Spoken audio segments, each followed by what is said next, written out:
Hey, man, I appreciate you guys letting me come out here, and obviously we're all here because you guys are the team that got cleats, and it's all part of the foundation and the work we've been doing with U.S. Venture to be able to put this cleat campaign together, to be able to give back. But yeah, man, a part of the reason why we do the cleat campaign and being able to give back to you guys and to other schools around Wisconsin, and now we're venturing into my hometown, Bakersfield, California, is because sports means so much to me. And a part of my foundation, a big part of why we started it, is to be able to give back. And I feel like for me, growing up, being on teams and just being together with my boys, those are some of the best relationships I have, and I still have to this day. So all you guys and being friends and going to school together, you guys grow so much together after that, because you guys come out here and put in work together on the field, practicing games, and other kids, they don't get to experience that. So you guys have a bond that I hope you guys can carry with you into college, later on into your lives, that you guys will always be able to come back and remember the memories you guys got from this. So, with that, I feel like sports, it teaches us so many lessons. Obviously, you guys are in the middle of it right now, but just how to work together, how to come out here and the days you don't feel right, your body's a little sore, a little beat up, how you wake up for those early morning workout sessions, you're doing it for a reason. You're doing it because, each one of you guys count on each other. You need each other to be able to come out here and win games.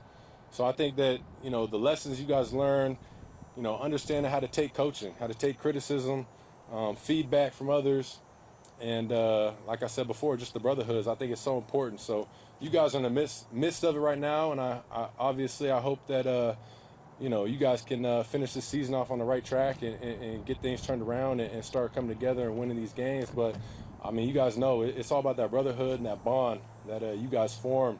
So only you guys are going to be able to turn that around. I think you guys can turn around and make it a special season. But like I said, I hope you guys never forget these relationships and the bonds that you guys all formed together.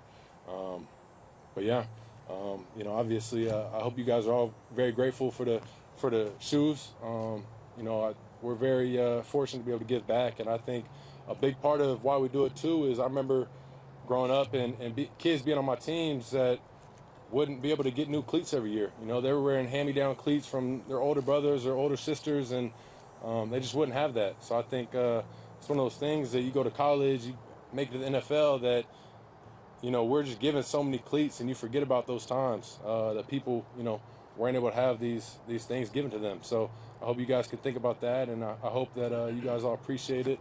And we're very thankful for U.S. Venture and the help that they've been able to do through this partnership to make all of this possible. So I'm going to hand it over to Greg. Thanks, Jordan. So U.S. Venture has been giving back to our communities for more than 70 years, and we typically do a lot of work in the realm of poverty. This has been an incredible experience for us to partner our second year with your foundation, and you touched on so many of the things on why this is important to U.S. Venture. The skills that all of you learn around teamwork, discipline, work ethic, those are skills that are going to serve you well for your entire lives. And the more that we can continue to invest in our community, to really get upstream, to invest in youth like all of you, we're going to do that every day.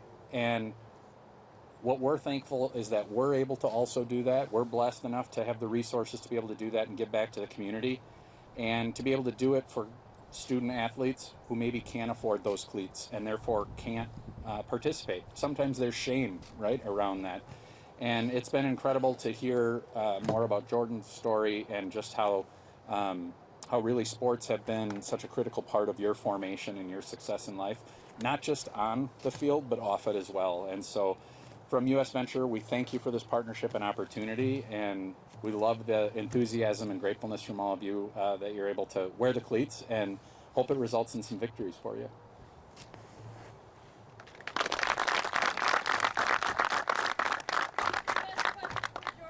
Yeah, questions? Anybody got questions? I know you do. What up, QB? What do you listen to Pre-game, man. I'm all hip-hop rap. My favorite artist is Future, so I love listening to Future before the game. And be a young boy, anything that's going to get me in that right headset to go out there and dominate. But rap, for sure. How does it feel having Micah Parsons on the team? Man, whew. Man, it's amazing. He's obviously Micah is a special player, and when I found out we were getting him, I think we already had a really good defense, and I think he's gonna be that dude to take to the next level. But nah, man, he's a crazy dude. You looking at him? We must got a Cowboys fan over there or something. Yeah, okay. I figured. Anybody else got some? Athlete in the family now. What was that? So who's the best athlete in the family now? Best athlete in the family. Man, see, I'm always saying myself. I just married my wife. She is a professional volleyball player, and she is a very, very talented athlete. But I'm very confident in myself as well. So I'm always put myself up there. I don't know after that pick I just thrown, but she might have thrown a touchdown. But yeah, he's flexing on me. How are you and Golden just getting along together? Man, it's good. MG, he's a stud, man. He's gonna be a really good player. But it's been great. Obviously, I think coming in as a rookie, it's always tough. You're trying to learn so much stuff. You get a whole playbook thrown at you. Obviously, a whole new team where you're trying to learn personalities and learn people. So there's so much going on in your rookie year. But man, MG's been handling like a pro. I think obviously we ain't been connecting just yet, but man, when we start getting that connection, he's gonna be a stud. So go pick him up on y'all fantasy teams.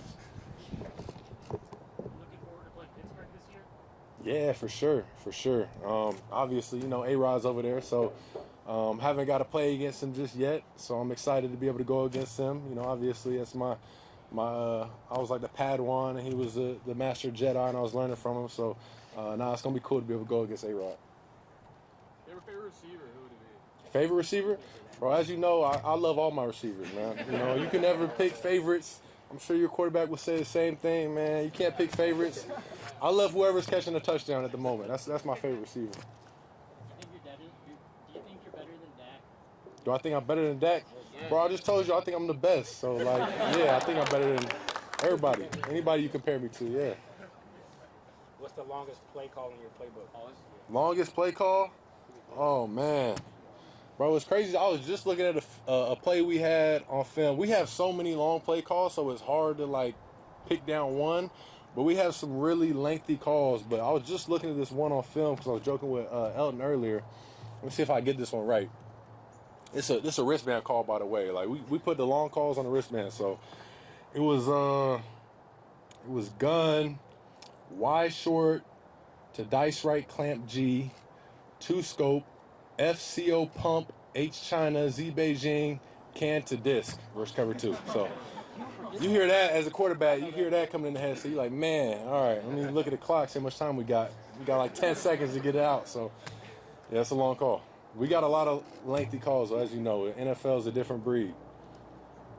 Jordan, what's some advice you would give to the kids sitting here? Man, advice I would give you guys is just keep working. Obviously, I think enjoy this moment. A lot of people, I think, take it so for granted. Being in high school and just playing Friday Night Lights football. A lot of us don't get the opportunity to keep playing and keep going forward. So, a lot of the friends that I talk to, they miss these moments being together as high school boys and going out there and have fun on Fridays. So I say enjoy this. Don't take this opportunity for granted, this moment for granted. Don't take this team you guys got here. Obviously, if you're a senior, you'll be moving on. But juniors, you guys are going to be coming back. The team's different every year. So just enjoy this brotherhood, this moment you guys got. Have fun. And just go out there and have fun, man. Make plays. Don't take yourself too serious out there. Go out there and make plays, man. Have fun. But just the bonds and the friendships, man. Remember this. Don't take it for granted. Enjoy every time you guys touch the field. I think there's a couple of guys that are injured, but you guys know, man, every play, you can never take that for granted. You never know when you might get banged up, when an injury might happen. So just enjoy that time because it's a very violent sport we play. So just enjoy that time. Media, any questions? Jordan, why is it important for you to keep giving back in a manner like this? Man, I think just the platform I have, it's something that I've always wanted to do, and I just think it's a very cool opportunity that I have to be able to give back. And I think we talked about earlier is just the impact you see when you do things like this, be able to give cleats to teams and the impact. It's all about that, and be able to touch some people's lives, and whether some people might not feel the same as others. So some people might need these cleats a little bit more than others, but I just think it's always the impact we have on the kids, and like we said before, the youth. You guys are the next generation who's going to be leading us. So just trying to have that impact on whoever we can touch. Any other media? What's your question? What you got? What's your favorite football memory? Favorite football memory? Oh man, man, that's tough. Let me go back. I'll go back all the way to high school, like my junior year. A little bit about my story. I came into my junior year. I was a backup quarterback, and I wasn't starting. We had a senior who was starting above me, and it was the third game of the season. I got my opportunity to start. They're saying I was going to start, and I remember, I was nervous. I didn't know if I was going to play well. Obviously I've been the backup before. I didn't have a lot of confidence, and man, I just remember going out there and have fun, and played pretty good, but was able to take over and keep starting from there on out. But just my first time being able to touch the field as a starting quarterback for my varsity team was a pretty cool moment. I think that just kept propelling me. So I say, you never know when your opportunity is going to come, but just don't take it for granted. We'll do his, and then we're gonna do a photo. What you got? What's the next touchdown celebration? Next touchdown celebration? How about you tell me? What should I do? Oh, Everybody doing this one right here? Yeah, nah. Everybody's doing it. Jay Reed did it yeah, against week 1. Yeah. So let's see here. I get a Lambeau leap. I still haven't done my Lambeau leap officially in a game. I got to do one in the family night scrimmage, but I'm waiting on my opportunity to get a Lambeau leap. But yeah, man, if you guys got a celebration, let me know. I'll try and break it out. Throw the heart up. We can do that. I like it. Go ahead. Last one, and then we're gonna do a picture. Are we gonna see you trucking more athletes? Man. Running people over? I wish. I'm still trying to recover. My body's still. That's why I threw that pick earlier. My body's still sore from that one. Man, that's football. Obviously, my coaches didn't like that. They were saying that they like it, but they don't want to see too much more of that. So that's pretty much the message I heard after that one. But you never know. As you guys know, 3rd down, 4th down, those got to go get it. You got to do whatever it takes. Put your body on the line right there, and go get that 1st down. But yeah, hopefully I don't got to run too many more people over because, like I said, my body's hurting.